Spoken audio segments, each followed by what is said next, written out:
All right, on today's episode, I welcome on a special guest. He is the assistant coach at Cranston West boys basketball team. He is Coach Billy Cumplido. Coach, how are you today? Good, Jeff. How you doing? I'm doing well. How are you holding up during these COVID times?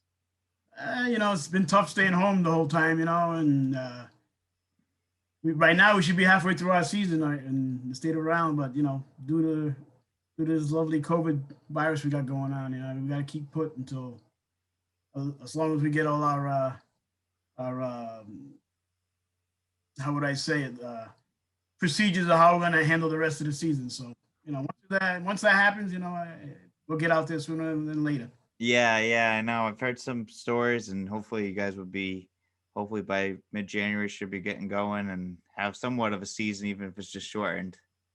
Yeah. I spoke to Coach Monahan at Cranston West, who I work with, and we're excited. Hey, after the fourth, we get back in the gyms. Kids have been doing their stuff on their own, so we'll Yeah. see. We'll see who did and who did not. Right? Yeah, exactly. That's right. That's right. Tough time, Coach. Yes. Before we, get into, your coaching career at Cranston West, I want to get into a little bit of a background about yourself.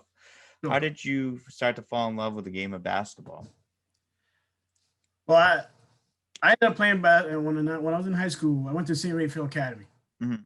and I played for the man Sa Yeah. Tom Sorrentine at St. Ray's. Yep. So, uh, he was a high energy guy back then, and until he retired recently, he was still high energy.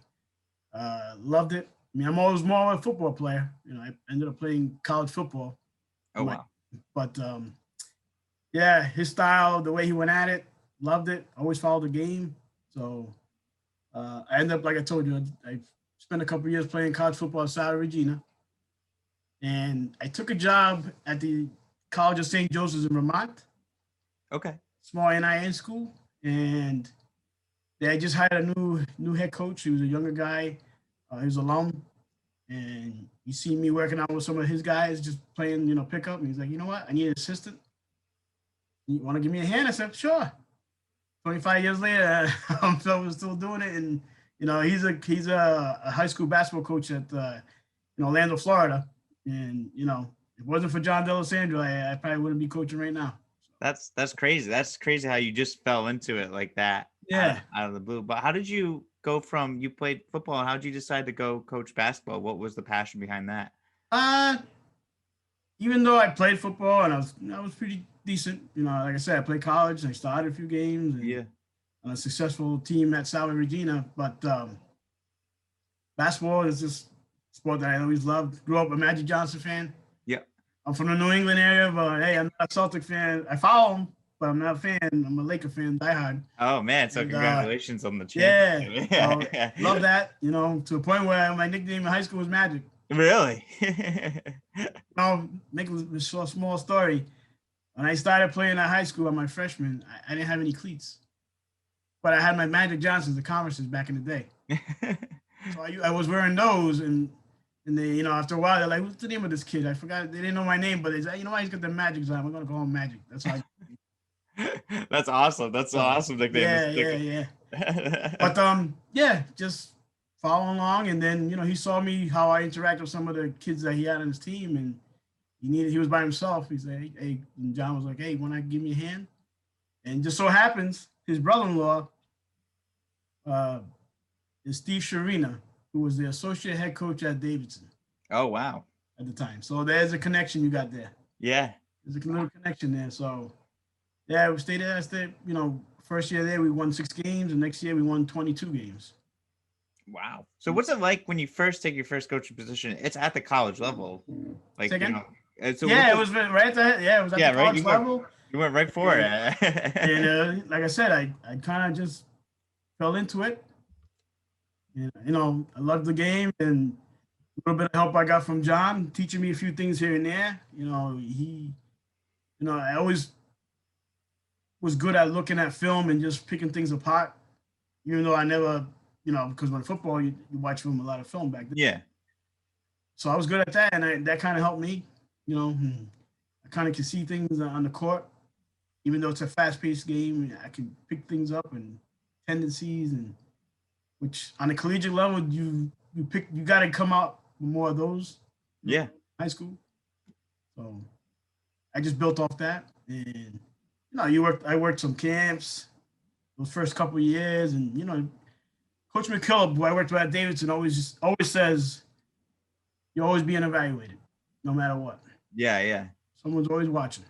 And I told my kids today, no matter what, someone's always watching. Whether you sit down, come out of the game, you sit, you want to pout on the bench, somebody's watching it. Yeah.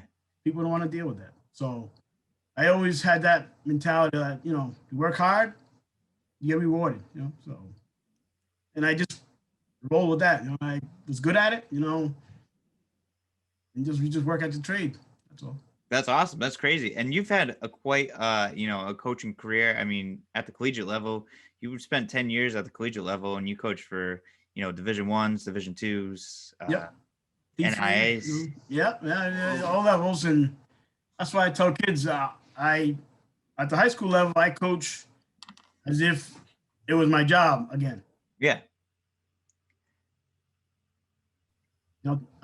Teachers, a lot of assistants, do this part time. We don't really get paid. It's not about the money. So, but I tell them the reason how I coach the way I coach because I treat it like it was my job, like it was before. Yeah. For 10 years, it was my job. It was all about results. So, no stone is unturned. So, when we grab a film, we're teaching kids what to do. Man, I'll give them 10 options because I treat it like it was this is it. So. That's awesome. That's great. And I think that's a good mentality to have too, because it's true. Because you're, as a college coach, you're always being evaluated, no matter what you're doing. I'm sure you're always being watched. Your record is important at the school at the time and everything like that. But what's it like when you are coaching at that collegiate level? Like, how much knowledge do you gain from learning from all these different coaches at these different levels and everything like that?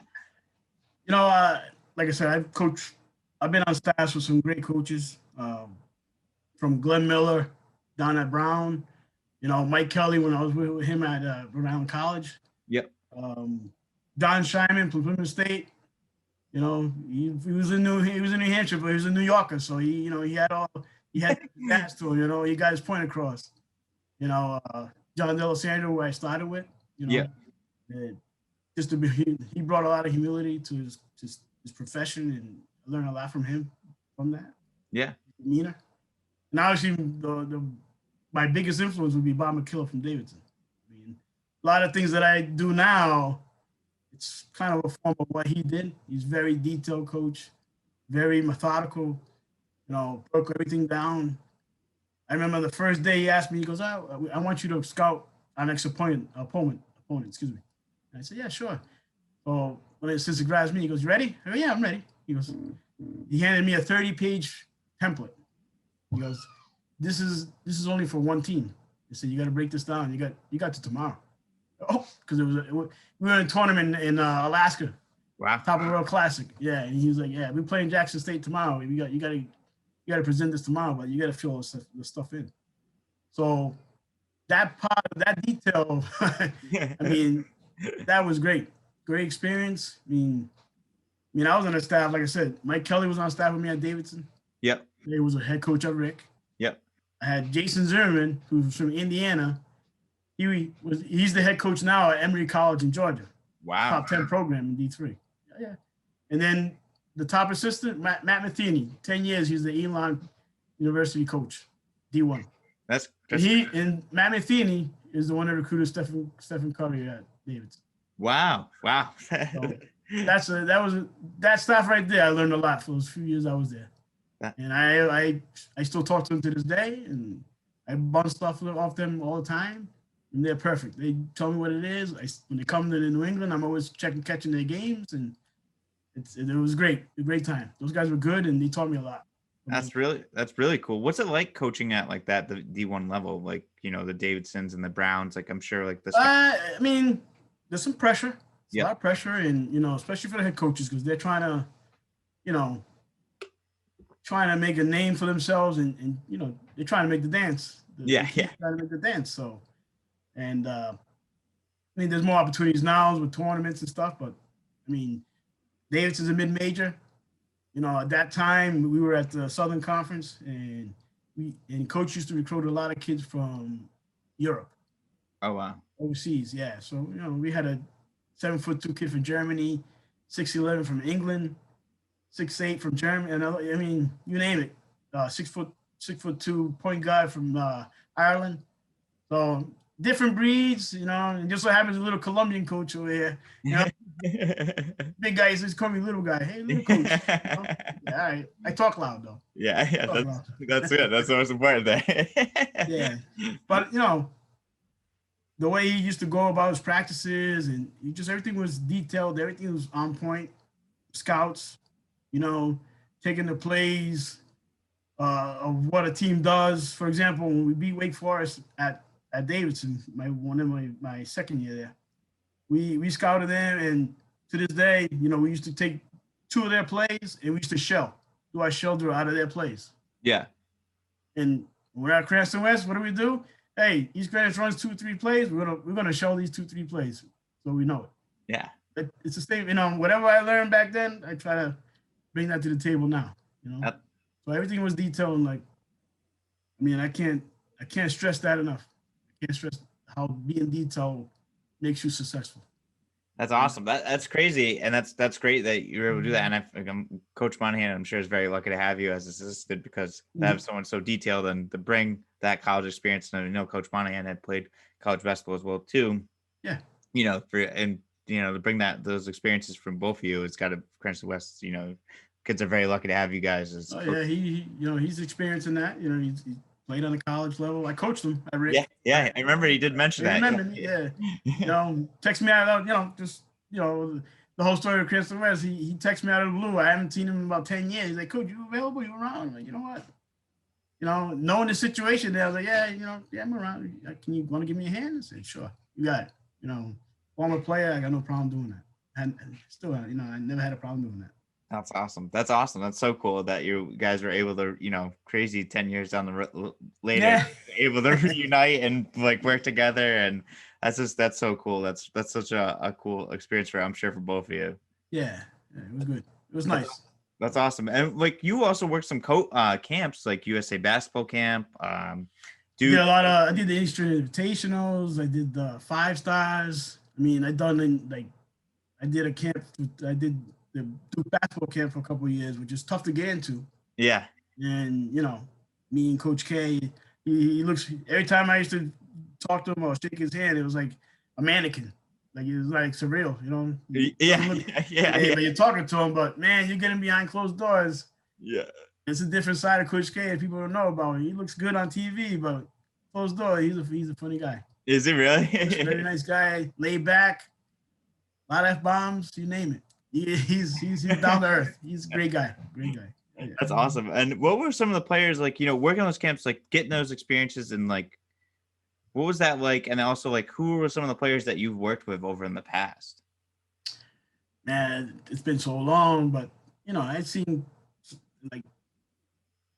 it's tough to pick out who or what. I mean, the Eastern Invitational, I had a chance because I used to work with the hoop group.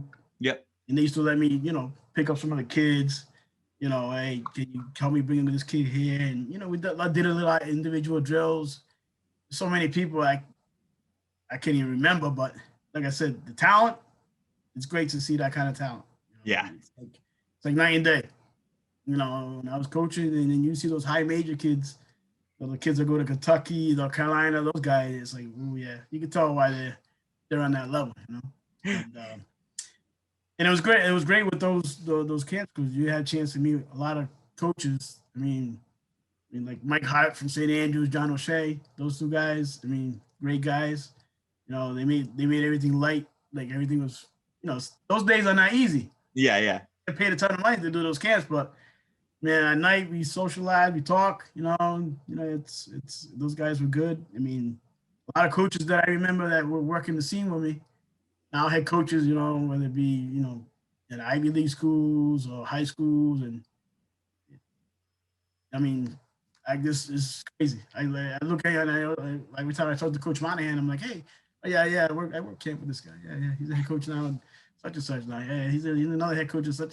So it's surreal sometimes, surreal. It's crazy. That's crazy that you like. It's got to be awesome. And like you had mentioned, like you know the guys from Davidson that you know they're all head coaches somewhere now, or Yeah, it's yeah. working I somewhere. got That's former crazy. players too. You know, look, another former player, Jason Harris, was with me at Round College. He's a player. Now he's the head coach of UMass Boston. So there's people all over the place that I can say, oh, yeah, I coached him, man. Yeah, yeah, That's yeah, awesome. yeah, That's yeah. crazy. You So know, you're like a big. Plymouth, hey, Plymouth State, Danny Craig. Assistant coach with the LA Clippers. So he was a point guard for us at Plymouth State. He ended up getting a job through John Scheinman as a video coordinator at Miami Heat. Wow. And now look at him. He's one of the top assistants at LA Clippers. Yeah. That's crazy. That's wild. So you know all these guys in the It's basketball world. funny. I just laugh. Like, oh, yeah. Yeah, yeah. You're like, yeah, I know him. No big deal. Yeah. Yeah. You don't want to run hot all the time. But yeah, I remember. Yeah. Do you ever get like? Do you ever like reach out to the coach of the Clippers and ask for any tickets or anything? No, not at all. I mean, yeah, I don't. We don't. There's no need to do that. But I remember when he was down at Miami, Danny. I asked him. I had one of my godchildren, and she went to school in some small school in Florida, and we went to Miami. And I said, "You want to go see?" Because she studied sports journalism. Yeah, yeah. Journalism. She goes, "Oh yeah." So I ended up talking with Shyman. Shyman got in touch with Danny. And, hey, coach, what's going on? He's like, can you get me in there so I can show the inside the court? And so he brought me in there. That's when Shaq was there. Oh my God. So yeah, we go in there. I go in the locker room, grab his shoes, Shaq sneakers, got the big size, 26, whatever they were at the time. My niece, she was loving it. Then I was like, yeah, no problem. And he was just the video coordinator, but those guys, man, they're in there studying film. Like, you go in at 7, you're not leaving till 10. Yeah, it's crazy. Well, that's why he is what he is right now. Yeah, it's a hard work. And like, I mean, Spoelstra, speaking of Miami, the same thing. Yeah, video As a coordinator. matter of fact, he replaced Spoelstra. Yeah, really? Yeah. Spoelstra left to be an assistant there at Miami, and then he took his spot. Wow, that's wild. That's so crazy. That's so awesome that you have these connections on the basketball world. And it's crazy that you are able to like, have had the pleasure to coach these guys and have them like be part of like your coaching. You respect. Here's the key: you respect what they do. Yeah. You say, reach out, but you respect what they do and what they have to do. And when the day comes and you meet them, meet up with them, hey, it's all good. We can talk. That's awesome. You respect anybody who's in this profession. It's true. On any level. So it's very, very true. I mean, and now what like do all these experiences do for you for your coaching philosophy, and how did you like mold your own coaching philosophy? Well, like I said, the Davidson way, the McKillop way, the teaching the actions in the motion offense and breaking it down pop-methodically, the transition in the secondary that Coach McKillop teaches. I mean, that's part of what I like to do. Getting up and down and in a structured way. Going back to the detail, in a structured way, the spacing on the court, and then doing drills to create habit. So that goes into doing the action. So, hey, if you go to this side of the wing, you got this action, you got that action. So, but you're drilling it every day.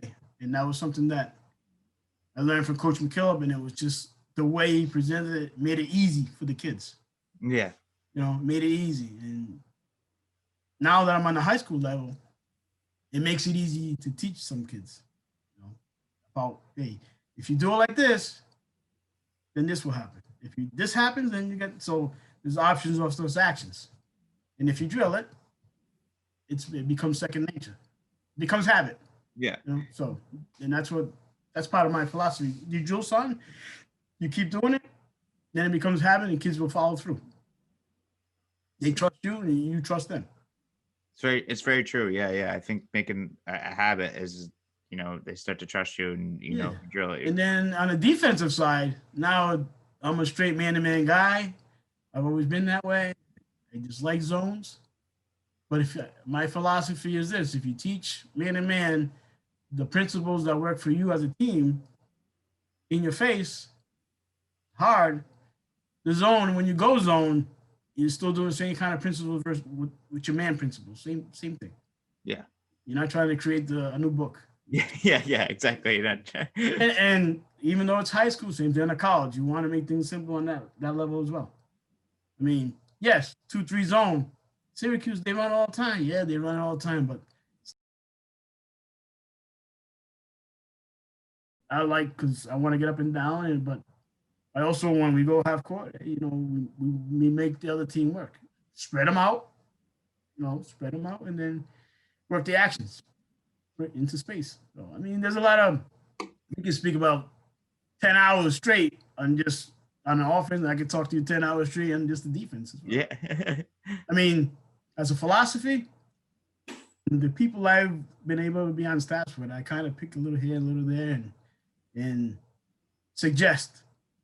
That's the role of an assistant. We have to keep suggesting whether the head coach wants to hear it or not. Yeah. It's true. To suggest to Coach McKillop, hey, that's a Hall of Fame coach, college coach. And sometimes you take it, sometimes you be like, nah. But the fact that I used to suggest, he respected that. Yeah. And a lot of coaches don't want yes men. You want some guys are gonna, but in a respectful way. And that's the role of an assistant. You suggest, you're the other set of eyes. We're all going for the common goal is for the dub, the win. So that's all you can do. That's awesome. I love it. I think that's the best. I think, being a suggester and being an assistant and helping out in those sense. I know I've been in the assistant role numerous times in my life as a coach, and I definitely know being a suggestion and always trying to help out. And like you said, if the coach doesn't agree, as long as you do it in a respectful way, that's totally fine. Yeah. Yeah. We're all trying for the same goal. So yeah, it works. It doesn't, the good ones say, hey, you know what? I probably should have done that. Yeah. Some, there's a lot of young coaches out there, especially in high school, and they like to their ego gets in the way. Yeah. Okay? And sometimes you need to put that ego in check. And younger, it's harder when you're younger. When you're older, you kind of, it is what it is. And you want to make sure. Yeah. You don't want to step on anybody's toes, but you still want to, you got to say something. So at least he hears it. Whoever the head coach is hears it. That's all. It's true. It's very true. That's a good point as well. And I've heard great things about the Cranston West, and I had mentioned this to Coach Monahan as well too. Cranston West boys basketball's defense is a thing of beauty. I've heard from some other coaches that it's a great thing to watch. So you guys must be doing great things. We come a long way in 3 years. Yeah. And the first year was tough, but mentality I always had is we got to figure it out. Learn that from Coach McKillop. No matter what, we got to figure it out. Yeah. If this doesn't work, then we got to figure out go to the next step. And that first year that we coached at Cranston West, it was difficult. Now you're dealing with a set of circumstances where you're coming in new voice, new everything, and people, and I'm coming in there, we're helping out Coach Monahan, and I'm still in college mode. Yeah. So there's a college voice, which is a little bit louder than everybody else's voice. There's a high school voice where, you got to, smooth it over a little bit before you get your point across. Yeah. Too strong. Too strong because, hey, it was been a while. And as a coach, I've always said you can't coach a player if he's never been taught. So we have to teach the kids before we can coach them. So we did a lot of principal stuff the first 2 years. And this year it was full circle because then those young kids that we had from day one brought it all together and they bought in. That's awesome. Yes, but they bought in and they showed. A 20-win season, and we went from 2 wins to 20 in 2 years. So it was good. It was good turnout, and those 4 kids, those 4 seniors that ended up leaving, great kids, Alves, Olsen, drawing blank, Denisio, those guys. I mean, all those senior kids, they did a great job. They followed through. Everything was for the team, and they set the culture in the right way for the kids that are coming behind them. It was good. That's awesome. That's great. And that's what is that where the West Way how it The started? West Way, yeah, coach brought that in from day one, the West Way. And, at first, kids smirk, oh, yeah, the West Way. But now it's like, all right, yeah, it's the West Way, man. Yeah, oh, yeah. We figured it out. We figured it out. Now we got to figure out what we're going to do this year. So, a whole different set of circumstances now with this COVID and just Yeah. in general, So it was great. The whole season it built up and kids bought in. That's awesome. That's great. That's always great news. And it's you guys are set up for success for a long time now. With kids buying in, they see the success that you guys have had last year, and upcoming. Obviously it was a weird upcoming year, but I'm sure you guys will have a great success this year as well too. Yeah, we hope we'll be all right. Yeah, I've been saying that for 4 years. We'll be all right. Yeah. Say the way that's. I don't say yes or no. Yeah, we'll be all right. Yeah, we'll be all right. And now, what's it like? I know you kind of touched upon this, but like, what's it like? Coming from a college background to coming to the high school level. It was difficult for me at first because, Yeah. like I said, practices in the collegiate level are more intense, and you're dealing with kids that you bring in the college level. You bring certain kids to fit your system, your style. High school, you got what you got. Yeah. So it's not the same. So, and then when you do some drills, you gotta teach the kids, and like I said, if player can't be coached if you've never been taught. So a lot of these kids have never been taught, and when you're in the college levels, these kids are coming in from high school, so they got some sort of a way already know the game a little bit. They might think they know it all, but they have an idea, which more than what a high school kid would have. Yeah. If he doesn't go to a decent AU program or something that instills some of this, Yeah. But it was difficult for me, especially because I was, I tell the kid, after a while they understood what I was trying to do, but I was, I scaled my temperament back a little bit because you got kids that have never been taught, so it was tough for them to understand hey, you need to, if you set this back screen and then dive here, dive into the space. Oh, well, what's a back screen? Can you show me? Yeah. So now I'm like, so now they can step back. I'm like, all right. Now that we got kids in the system in school this will be our 4th year. Now it's a little bit less teaching. Now it's more like, hey, this is what we do, blah, blah, blah. And they don't know the drills we've done in the last 3 years. I tell the kids, you want to play on the next level, that coach he's going to explain to you one time. That's it. And if you don't pick it up that first time, that's it. You're behind already. So that's why I want you to pick it up now, because if you can't pick up a drill, what makes you think I tell you, hey, this kid goes left hand, take away his left hand? I can't trust you in the drill. I'm definitely not going to trust you in the game. Yeah. Right? So that's how it's a mentality on the college mentality that's brought to this high school mentality. And we're trying to teach them a little bit of both. Yeah. So I tell kids, take advantage of what we're trying to tell you, because you don't hear that every day. It's all fun and games. I tell these all the time. It's all fun and games on the court until those lights come on. Then we're going to find out who's what. Yeah. Or who trickles down the leg a little bit. So it's like we laugh about it, but they understand what we're trying to tell them at the same time. So. Yeah, that's good, and that's great that you're able to kind of take that step back too from that college level, and like you had mentioned, like some kids are not as taught as what they are from going to high school. Yeah, and they got to work hard the whole time. There's no days off. No, definitely not. I think being a high school coach too is like you're just more than a high school coach. You're a teacher. You're and it's not easy because hey, we all got jobs during the day. You come in at night. Yep. You're in school all day. Yeah, we get it. Yeah. I remember, when I was coaching, on the collegiate level, I'm watching film 24 hours a day. I used to watch film first year at Cranston West. My clip tape was about 3 hours long, and then I can't be doing this to the kids. It's wrong. You know what I'm saying? Yeah. I scaled it down, but the kids like the fact that they're getting something, and that's the way it's supposed to be. That's because we're awesome. doing our part for them, and that's part of the culture. You know, we get any tape on any team, I guarantee you, Cranston West will know everything you do, all your tendencies. We're gonna know it, and that defense that the people talk about, it's a nice thing. Well, that's part of it too. Yeah. We prep. There's a lot of preparation that we do. Coach Monahan stresses it. I help out on that. Coach Warren Hensler too. We stress that big time. You know, don't give up any space. You know what they do. So as long as we know we're on the same page, everything will work out for itself. Yeah. So That's it's awesome. all about that preparation.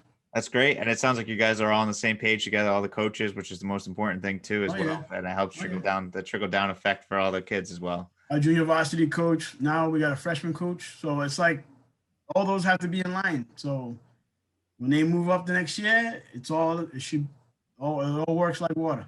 It Yeah. flows like water. So Definitely. Now I got a couple more questions and sure. we'll wrap it up here. But like, what is your outlook for the upcoming? I know a little bit of an odd season, but the upcoming season. We'll be okay. Yeah, we'll be all right. Yeah. Yeah. No, we got some experience coming back. We got Ethan Ryan and Joey Ragusta, two kids are going to be seniors this year. That one, Joey's a 6'2", 6'3" guard, shooting guard. Yeah. Ethan's 6'5", 4'5", skilled. They've played a lot the last couple years, so we're going to ride a lot with them too. Got a young team. Our sophomore class is pretty good. It's good.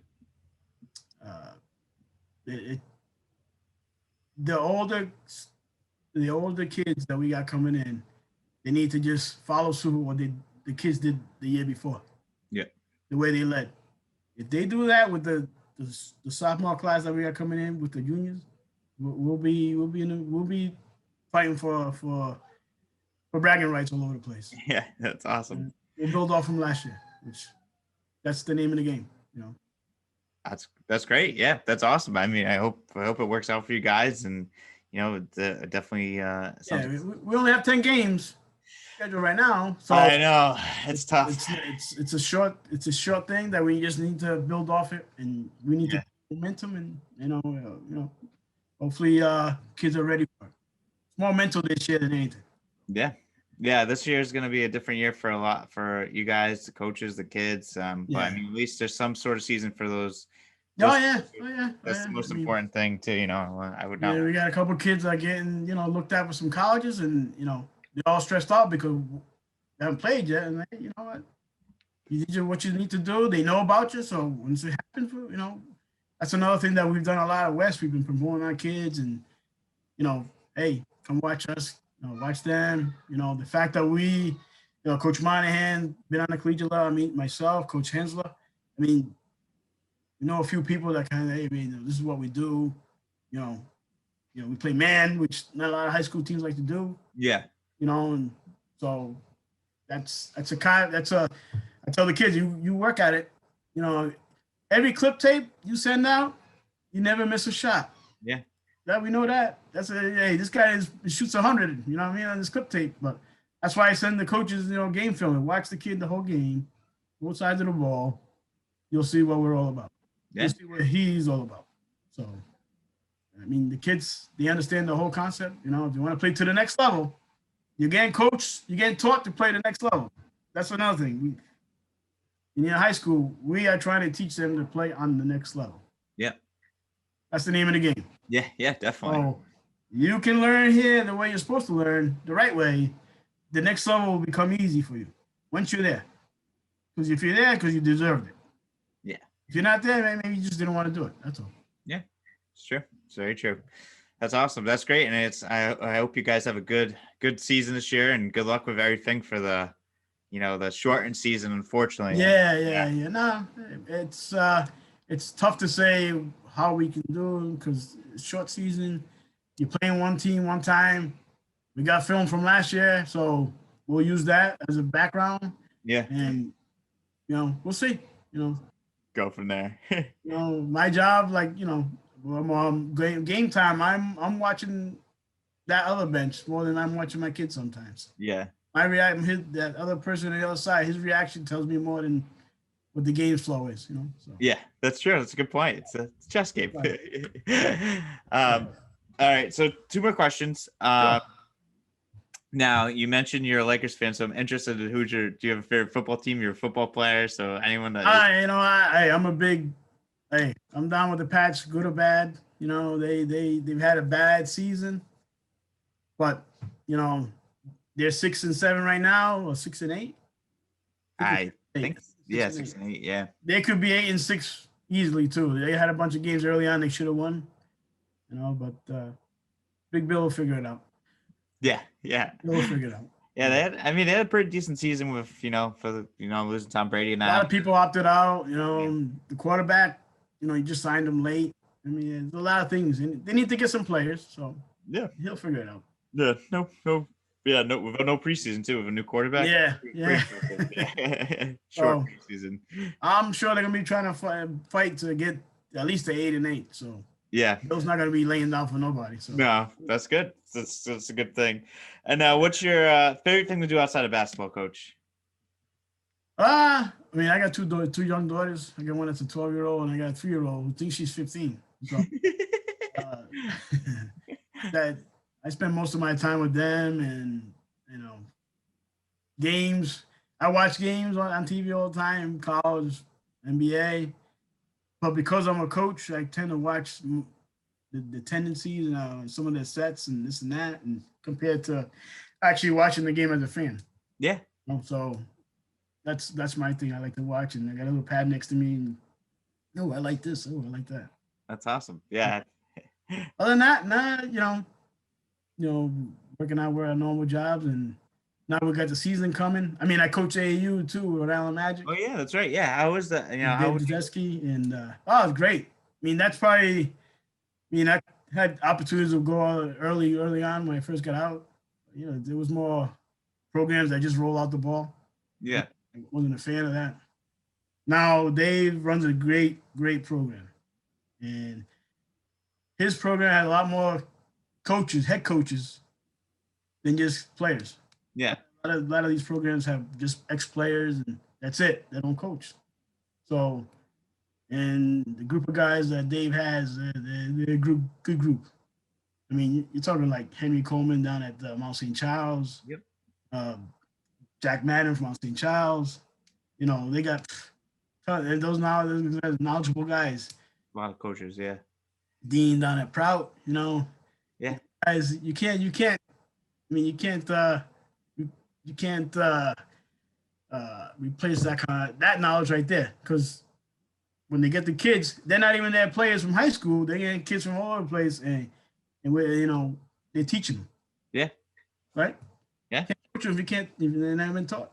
So. Yeah, it's very true. It's very true, and I think it's great that I actually went on the Magic website to get your background and get some of the coaches' background I found before. It's crazy all the coaches that are on there. The guys are all coaches. I mean, Mike Willard from CBS. I mean, Highlander School. I mean, these guys, bunch of head coaches. Yeah, you can't get that. You can't get that. I mean, that's great. No disrespect to none of the other programs, because they're doing a great job in the state, but we just have a lot more experience there, and we talk all the time. We got a little chat that we bounce stuff all the time, and those guys, it's incredible the kind of stuff they get out there. So they do a nice job. That's awesome. Yeah, that's awesome. And you guys are going to be having a season with AU coming up? I know you guys have. We had one in the fall. Yep. And they worked fine. Knock on wood, nothing, no issues, no cases, no nothing.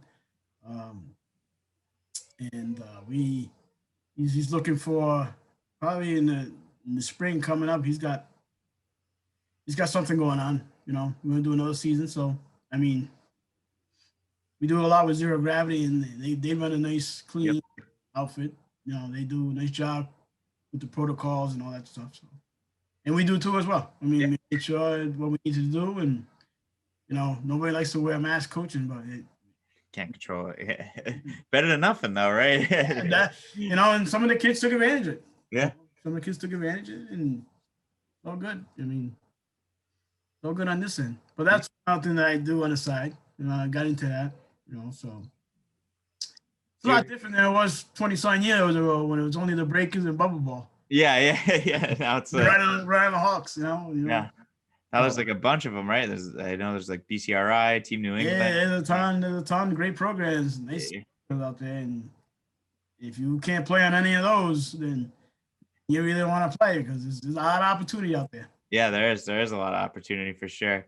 Coach, this has been awesome. This has been great. Oh yeah, I have one more question. What are you doing? Are you doing any camps, anything, or like what do you do? Do you also do some camps? Are you still involved with any camps that you've been? Man, I really don't really have that much of the time to do those camps anymore. Yeah. I mean, I did one this summer with Coach Jamal Gomes at Hendricken. Okay. His camp, I did a week, and it was tough for him because of all the protocols. Yeah. Just not easy, But I did a week. This year I did 1 week of camp, and the year before I did a camp with the Rhode Island Magic. So I still do it, Yeah. I mean, it's fun for me. A lot of times when I coach the AU, I do a lot of things that I try to use it and bounce off Coach Monahan. So hey, we did this, try this, Yeah. If it works, So it was helpful in that regard too. I mean, there's reasons why I did what I'm doing now. So and like I said, we got a decent crop coming in at Cranston West. I was fading off a little bit, but the group that we got coming in, and like, all right, it kind of rejuvenated me a little bit too as well. That's awesome. Tough-minded individuals in there. Yeah. I would love to catch a game if I'm allowed into. We'll send you game. We'll send you film. Yeah, exactly. Yeah, I would love that. Yeah, I'd love to be able, or if you guys are on the NFHS, whatever. Yes. If you guys are on that, I'll definitely watch some games on there for sure. I'm sure my computer's going to be really busy. I got a lot of games to watch, but yeah, but I'm excited for your guys' season. I mean, obviously Rhode Island is very lucky to have you as a coach, just in general in Rhode Island, period, with everything that you do on top of being with Cranston West, but outside of Cranston West basketball as well too. So very blessed to have you in the state of Rhode Island and helping out these young men and women grow their games as well too. So I appreciate you doing these podcasts because it gets the state out there, and people getting the notoriety they need to get. A lot of talent out there from coaches to players in this state. Someone like yourself doing what you're doing is great. Thank you very much. Yeah. Hopefully you can keep building it bigger and bigger. Brick by brick. I want to make it one of the biggest things in Rhode Island. So everyone gets the publicity and be able to capture a lot of games and do a lot of stuff. So more. We wish you all the luck, and anything we can do for you down the road, let me know. Thanks a lot, Coach. I really appreciate that. Back at you too. All right. Have a good day. You too. Thank you, Jeff.